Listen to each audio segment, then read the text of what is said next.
Hoje decidi estar aqui só com a luz natural a ver se resulta. Alô, meu nome é Cristiana Lima e hoje estamos aqui para mais um vídeo em relação ao julgamento de Johnny Depp e Amber Heard, mais concretamente sobre aquele que foi o verdito final. Fazendo um resumo do que é que aconteceu em relação ao verdito, portanto, houve alegações por parte de Johnny Depp e por parte de Amber Heard, e o que acontece é que, em relação às alegações de Johnny Depp diretamente em relação a Amber Heard, por exemplo, neste caso relacionado com o artigo que ela escreveu em que alegava ser vítima de violência doméstica, de violência sexual, estando sempre entre linhas que ela estaria a falar de Johnny Depp e por isso mesmo é que foi processada. E depois temos também as alegações de Amber Heard em relação às declarações de Adam Waldman, que era o advogado de Johnny Depp. No fundo, podemos dizer que ambas as partes tiveram algum sucesso neste verdito final, isto porque Amber Heard teve sucesso em relação a esta tal questão das declarações de Adam Waldman, e em relação às alegações de Johnny Depp, o júri confirmou que teria razão, portanto foi dado assim o parecer favorável em relação a Johnny Depp e Amber Heard foi processada em cerca de 15 milhões de dólares. Durante a leitura do verdito final não esteve presente Johnny Depp, estava no Reino Unido, mas esteve presente Amber Heard e ambas as equipas, quer de Johnny Depp, quer de Amber Heard. Em relação àquela que foi a reação, o comportamento de Amber Heard, aquilo que se fala é que aparentemente ela tentou esconder as suas emoções. Ela sabia que estava a ser filmada, ainda para mais, ela seria o maior centro das atenções pelo facto de não estar presente Johnny Depp, portanto só uma das partes é que estava presente, e isso poderá ter influenciado a forma como ela se quis manifestar, como ela se quis apresentar. Ela parece ter um certo desligamento daquilo que se está a dizer, constantemente que ela está a olhar para baixo, não manifesta qualquer tipo de expressão emocional, quer a nível da face, quer a nível do corpo. Acaba por ser muito difícil fazer a leitura em relação ao seu comportamento. Aquilo que me pareceu, e depois também fui ouvir alguns especialistas nesta área do comportamento verbal, não verbal, para perceber o que é que eles tinham visto, que eu eventualmente também não tinha conseguido ver, e percebi que eles tinham uma opinião próxima daquela que eu na altura formulei, que é Amber Heard não parecia estar a demonstrar propriamente a tristeza, ou seja, eu não consegui ver em Amber Heard uma tristeza em relação àquilo que seria o verdito, que a meu ver seria a resposta mais óbvia, portanto, porque ela acabou por supostamente não conseguir comprovar que era a vítima, não é? Segundo a visão dela, e isto, a meu ver, traria uma grande tristeza, mas efetivamente ela não manifesta essa tristeza, e aquilo que parece transmitir é alguma desilusão ou incompreensão. Acaba por ser bastante difícil de especular o que é que ela estaria a pensar, porque lá está, ela acaba por ser mesmo muito neutra e muito pouco comunicativa. Outros especialistas falaram também da possível transmissão de algum remorso em relação àquilo que estava a ser dito. Por isso, todas estas opiniões são mais uma questão de especulação do que propriamente uma confirmação em função daquilo que ela foi transmitindo. E acaba por ser curioso, porque este comportamento que Amber Heard teve na leitura do verdito é bastante diferente daquele que ela teve, por exemplo, durante os seus depoimentos, em que era, lá está, a tal questão da dramatização, do exagero. Portanto, há aqui duas formas de se manifestar muito diferentes, que acabam por gerar aqui alguma curiosidade em relação àquilo que ela estaria a pensar. E talvez esta ausência de manifestação possa estar relacionada com o facto de eventualmente já estarem à espera deste resultado. Isto porque, no dia antes da leitura do verdito, o júri tinha feito uma questão e essa questão acabou por gerar algumas possibilidades sobre aquele que seria o pensamento do júri. Isto porque, tal como eu coloquei aqui nos shorts do YouTube, a pergunta que eles fizeram dava indícios de que eles estavam então a responder sim à primeira questão, que era em relação às alegações de Amber Heard no artigo que a própria escreveu.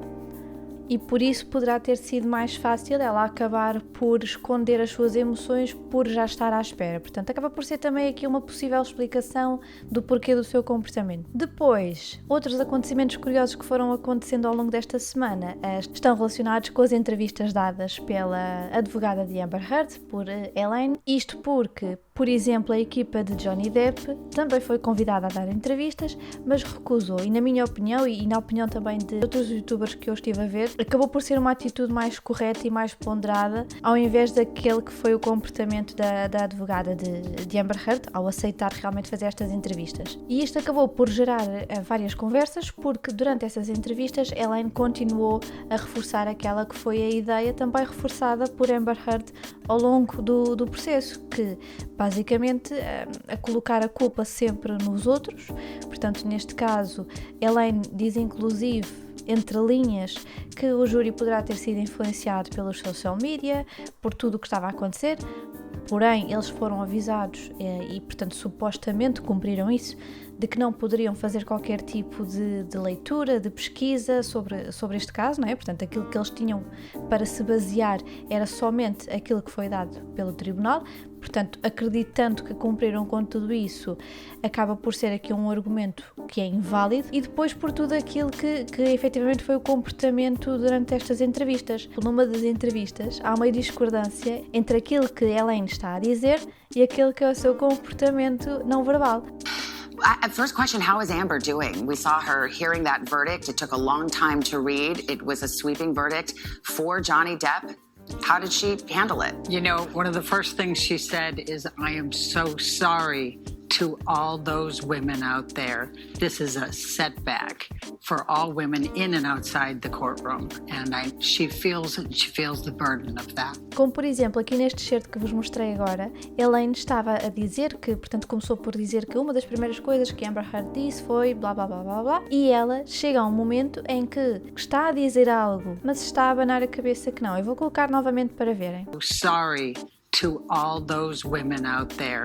This is a setback for all women in and outside the courtroom, and she feels the burden of that. E aqui o que foi analisado por alguns experts em body language é que efetivamente Elaine acaba por não acreditar muito nesta questão. Isto porque Elaine tem um comportamento muito típico quando acredita efetivamente em algo e está a dizer, ela efetivamente confirma com a cabeça, portanto a cena que sim, ou seja, não é um comportamento que nós possamos dizer que seja normal. Isto porquê? Porque há pessoas que efetivamente têm esse hábito de estão a falar e vão abanando a cabeça, mas isso não significa que elas não concordem, é eventualmente um hábito da pessoa, portanto algum mecanismo que a pessoa criou, mas isso consegue-se confirmar quando é algo constante, portanto quando é característico daquela pessoa. E no caso de Elaine, isto não é característico dela, por isso é que nós conseguimos confirmar que ao ler este comportamento não verbal, ela transmite que não acredita naquilo que está a dizer. Depois há um outro argumento de Elaine que mais uma vez acaba por não fazer sentido, que é o facto de estar a comparar este julgamento com o julgamento que aconteceu no Reino Unido. Isto porque a narrativa que ela tenta incutir na cabeça das pessoas é que Johnny Depp foi acusado e foi confirmado de que ele era o agressor, portanto de que Amber Heard era a vítima, e isto é distorcido da realidade, porque efetivamente aquilo que aconteceu foi que Johnny Depp processou o The Sun em relação àquilo que foi escrito sobre ele, e o que aconteceu nesse processo é que o The Sun ganhou. Mas ganhou porquê? Porque foi protegido pela testemunha que confirmou que disse isto ao jornal. Ou seja, a partir do momento em que existe uma pessoa que diz ABC a um jornal, ele tem a possibilidade de publicar, sendo verdade ou não, mas está protegido pelo facto de foi aquela pessoa que me disse e aquela pessoa confirmou que me disse. E isto foi o que aconteceu no Reino Unido, ou seja, Amber Heard confirmou que sim, tinha dito aquelas informações, que tinha transmitido aquelas informações ao The Sun, e isso bastou para que Johnny Depp não ganhasse o processo. Ou seja, não foi confirmado que ele foi o agressor, que ele é o agressor, o que foi confirmado é que The Sun pôde publicar aquela informação porque foi dita por uma pessoa e essa pessoa confirmou que o disse. Portanto, acaba por não ser comparável, até porque depois as leis também são diferentes, a forma como todo o processo se desencadeou foi diferente, as partes envolvidas não eram as mesmas, portanto, não era Johnny Depp contra Amber Heard, era Johnny Depp contra o The Sun e Amber Heard era uma testemunha. Por isso acaba por não fazer sentido esta comparação, apesar de que nós percebemos que aquilo que Elaine quer é que as pessoas pensem que Johnny Depp foi considerado efetivamente o agressor em relação ao julgamento do Reino Unido. E por fim, outro dos argumentos que é usado nesta campanha de Elaine é que houve muitas evidências, muitas provas que não foram usadas, que eventualmente foram descredibilizadas, não sabemos muito bem o que é que terá acontecido, mas este é mais um dos argumentos que Elaine acaba por usar, quando na verdade aquilo que nós vimos no processo foi que, efetivamente, Amber Heard tinha muitas provas, muitas fotografias, mas não eram provas daquilo que ela dizia. Por exemplo, em relação às fotografias de Johnny Depp a dormir, era uma prova de que Johnny Depp estava a dormir e não uma prova de que Johnny Depp era o agressor. Portanto, eram provas, mas não eram provas daquilo que estava a ser alegado. E foi isto também que fez com que eu tomasse uma posição pró Johnny Depp e não pró Amber Heard, porque aquilo que ela contava e aquilo que ela mostrava em termos de provas acabava por não se relacionar muito bem, e por isso é difícil acreditar numa história que não tem depois sustento. E acredito que foi também este o raciocínio dos júris, algo assim muito semelhante, que fez com que acreditassem em Johnny Depp e não em Amber Heard. Agora, claro que acreditaram que efetivamente as alegações de Adam Waldman foram prejudiciais, portanto foram difamatórias, e por isso Amber Heard não perdeu na sua totalidade, mas em relação a Johnny Depp acabou por perder tudo aquilo que ela tinha alegado. E por agora é tudo. Eu espero que tenham gostado deste vídeo, deste pequeno resumo em relação ao verdito final. Caso tenham alguma dúvida, alguma questão, coloquem nos comentários aí em baixo. Se ainda não subscreveram o canal, cliquem também no botão aí em baixo, no sininho das notificações e no like. Muito obrigada, eu desejo a continuação de um bom dia. Tchau!